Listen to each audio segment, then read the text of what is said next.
Hi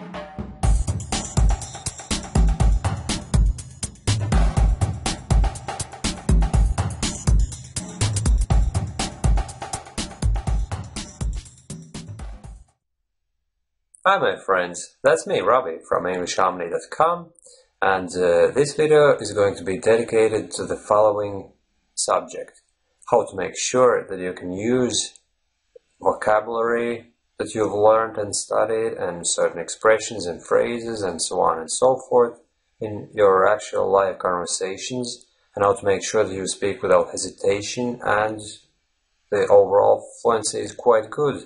And you can still use all those means of expression, right?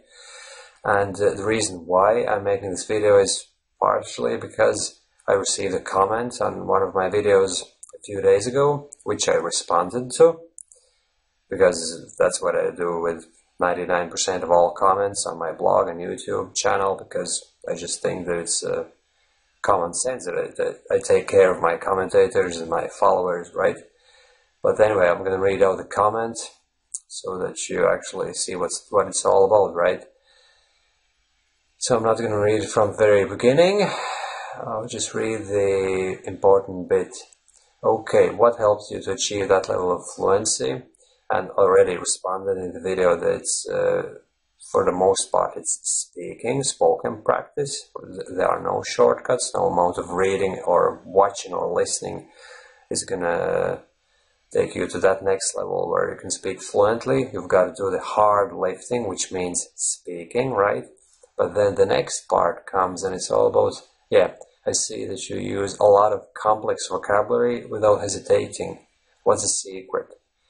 Okay, first of all, let me tell you that it's not so much about complex vocabulary.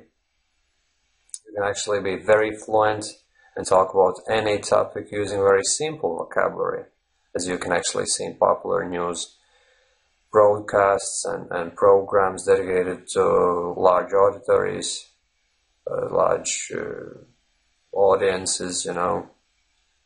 They're quite simple. You can actually understand 99% of language used. It's not very specific because that's what makes them popular, that everyone in all levels of society can actually understand what's spoken, right? But it's beside the point. What I wanted to say in this regard was, yes, so it's not so much about complex vocabulary. I would like to rephrase the question, and it's about how to use means of expression that you've learned in your conversations and speak fluently. And obviously the obvious answer is just to memorize them so that you can actually produce them automatically. My English Harmony project is all about collocations and word combinations, and that's what I keep repeating and reiterating on a daily basis in all my videos and articles. So by now you should actually know that word combinations are the basic units of the English language. It's not separate words. So I don't really like the term vocabulary. I would rather substitute it with phraseology. I think that phraseology is what you have to master. But anyway, the main question is how to make sure that you can use it.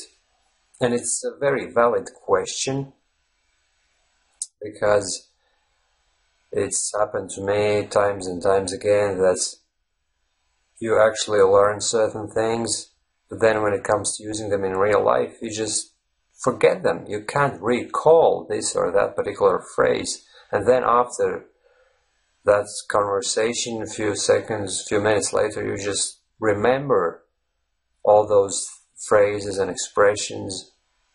And then when going back to that conversation, you can clearly see that you would have been much better if you had used that phrase here, this phrase there. But at that moment when you speak, it kind of disappears from your mind. So how to combat that problem, how to deal with it? There are no quick fixes, but the most important thing you can learn is how to free up your mind and kind of adopt an ignorant attitude, and just ignore the fact that you will forget something. Don't think about it. The less you think about it, the smaller the chance that you will get into that blocked mind state, The more you think about it, the bigger the possibility is that you'll actually bring about that event that you're dreading, which is forgetting the right things to say, and then you'll start struggling, right? So you have to ignore all that premonition, that fear, that dread right before the conversation. And it's easier said than done, of course. But it can be acquired. It's an acquired skill. And only practice makes one perfect, as we all know. And it's all down to practice again. You have to speak. And speaking with yourself is one of the most effective tools, because there are no other people involved, and you can actually learn what it's like. You can experience the actual feeling, what it's like to speak freely without any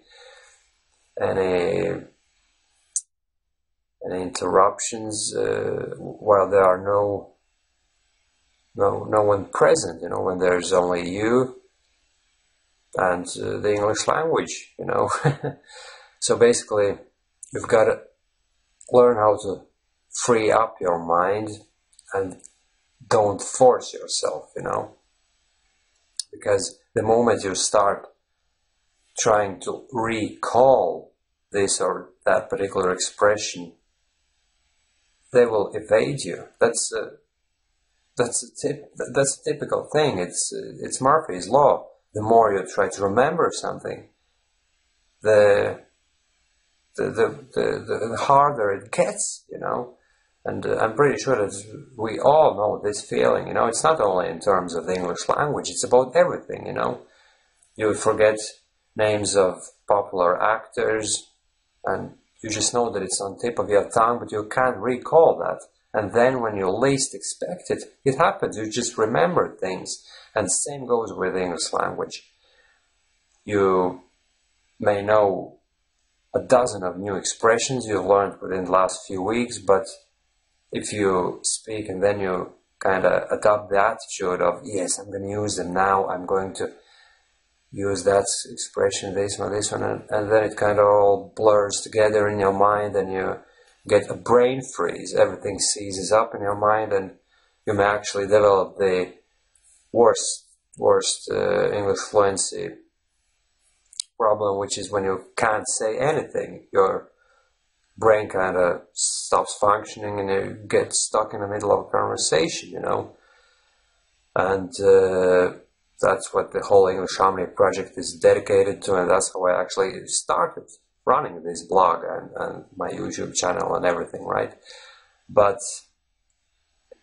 the mildest case of these fluency problems might manifest itself in a way that you are anxious, you're nervous, and then when you speak, you forget those things, and your speech becomes very simplistic. Well, there's nothing wrong with speaking in a simple way, using simple vocabulary. As I just said in the beginning of this video, it's not about sophistication, it's rather about efficiency of the communication and how efficiently you can get the message across to the other party, the person you communicate with.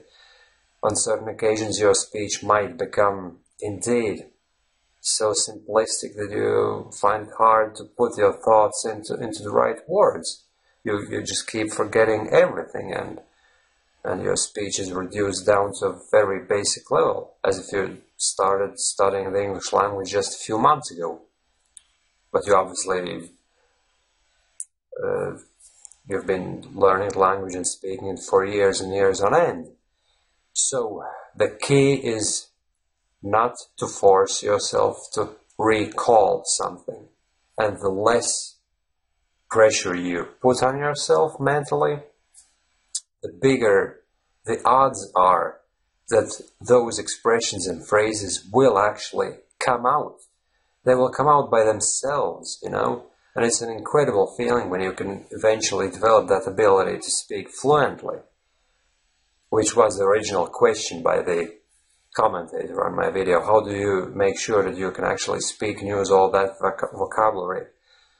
First of all, of course, it's practice, but secondly, and which is also a very important point, and that's the point I'm trying to make in this video, you've got to develop the ability to ignore things, ignore your feelings, ignore your anxiety, fear, whatever, and then all of a sudden there's a click and it opens up and you're capable of producing free and automatic and fluent English speech, the same way I'm speaking right now.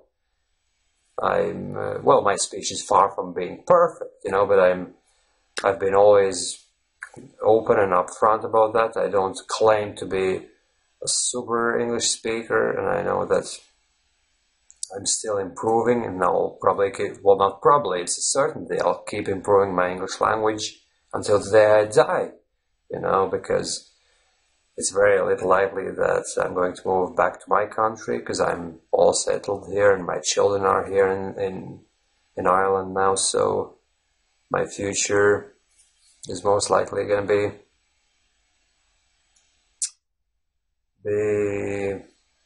and this is where I get stuck and can't recall the proper word. You see, I still keep having these slight fluency issues myself sometimes, you know, so what's the best way of putting it? My future is most likely going to be closely related to this country for the foreseeable future, right? So I keep drifting off the main topic the whole time, and I hope that you guys will forgive me for that. And this video is getting way too long. I just love talking to you.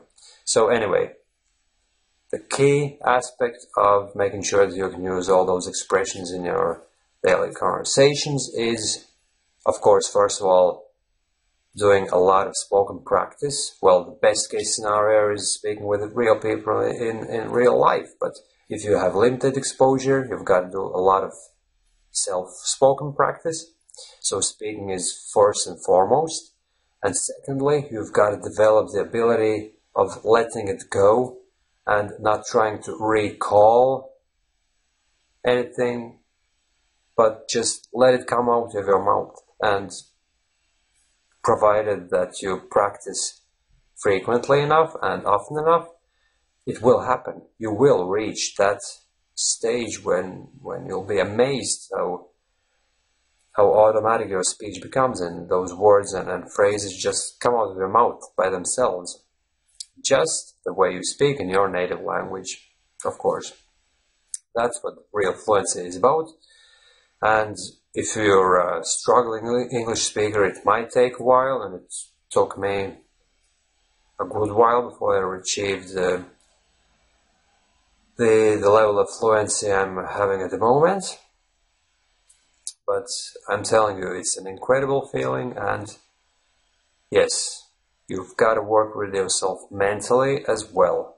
It's not just about repetition, memorization, it's also about how you go about your mental state when speaking, and especially speaking with other people.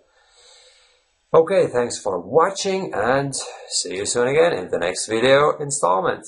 Bye!